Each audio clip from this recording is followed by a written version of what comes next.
Hey class, Alec here. Today we're going to talk about the circular flow. I've drawn it out for you. Basically, it's not even a model, it just describes how the various pieces of the economy fit together. And what I'll do is I'll follow things around in a yellow pen so you can kind of see what I'm talking about.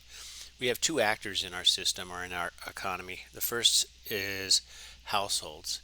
In economics, we assume that households are utility maximizers subject to an income constraint. That is, households want to be as happy as humanly possible, but what limits them in their pursuit of happiness is their income.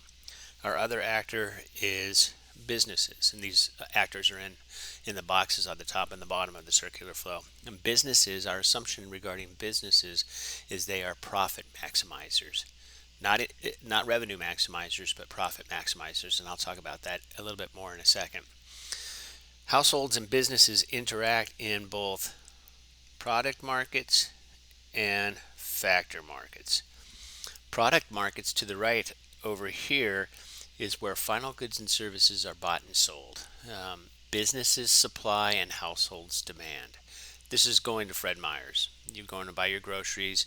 You are demanding and businesses are supplying. On the left hand circle, we see the factor markets. This is where the factors of production are exchanged. Businesses now demand and households supply. And I'll talk a little bit more about that when we start talking about the arrows. Remember that the factors of production are land, labor, and capital. Natural resources, human resources, and the means of production.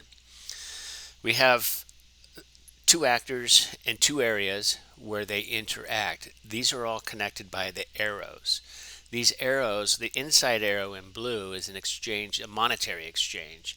The outside arrow in black is the exchange of something physical. So follow this top portion over here is the factors of production are supplied by households and purchased by businesses.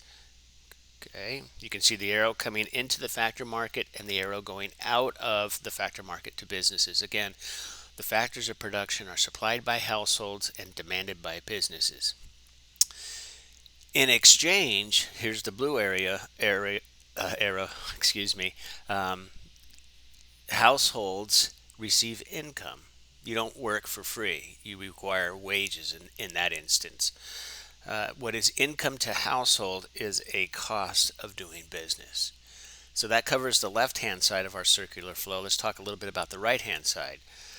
Businesses take the factors of production and transform them via the production process into goods and services. Goods and services are brought to product markets where we're going to call them final goods and services. Okay. In exchange, businesses will require revenue. When you purchase something at Fred Meyer, your purchase represents consumption spending to you, but revenue to a business. Now, to go back to what I was talking about before, is businesses are profit maximizers. Let's change colors here. And what is profit? Profit is the difference between revenues and costs. And we'll learn a little bit later that include both explicit and implicit costs. These are what's called economic costs. But suffice it to say, for now, just remember that businesses are profit maximizers, and profit is the difference between revenue and costs. So this is, again, we said that households go to product markets where they demand goods and services. You can see this arrow up here, and this arrow is simply representing the goods and services that households will receive. This is what they call the closed circular flow. Oh, let me backtrack for just a second. Remember the scarcity definition of economics. We can kind of see it here in play. Our demand for goods and services is unlimited. Our factors, or our ability to produce them, are limited. And you can see on this right hand side, we're trying to better understand the unlimited nature of our demands for goods and services vis-a-vis the limited resources that we have to produce them. Okay, everybody okay with that? So let me go on and let me go back, and this is what they call the closed circular flow. Households receive their income, they go to the product markets, and they buy goods and services, and we call that consumption spending. But that's not all that happens. We can make this model a little bit more realistic by putting in financial institutions, government,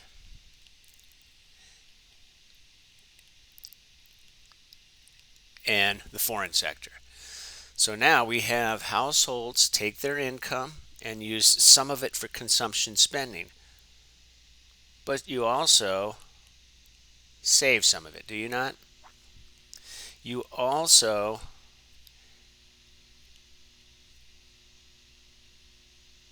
get taxed. You also visit foreign product markets and purchase here what's called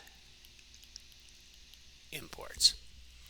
That's still not the end of the story, is that these three entities outside of our closed circular flow represent intermediaries to channel funds, these dollar signs coming out, to other individuals or other entities. For example, your savings goes into financial institutions who then channel those funds to businesses and households who want to invest. Okay?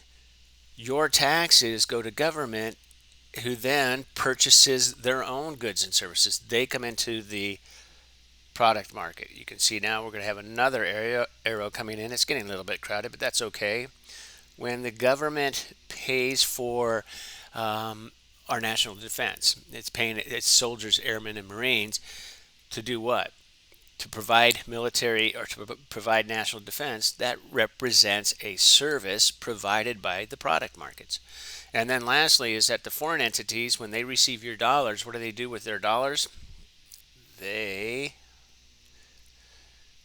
would be exports. And now we have a more comprehensive picture of the economy. Over here to the left was called the closed circular flow. And now we've added in what's called, let's get psychedelic here, leakages from the circular flow and injections back into the circular flow. For now, I want you to focus on the left-hand side. When we get to macroeconomics, we can look at, let's do it this way. There's, go like this. There's a C right there. There is an I right there. There's a G. There's an X. And there is an M. We're going to talk about this when we get to macroeconomics as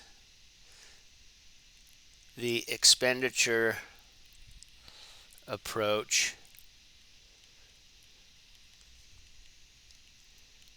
to GDP.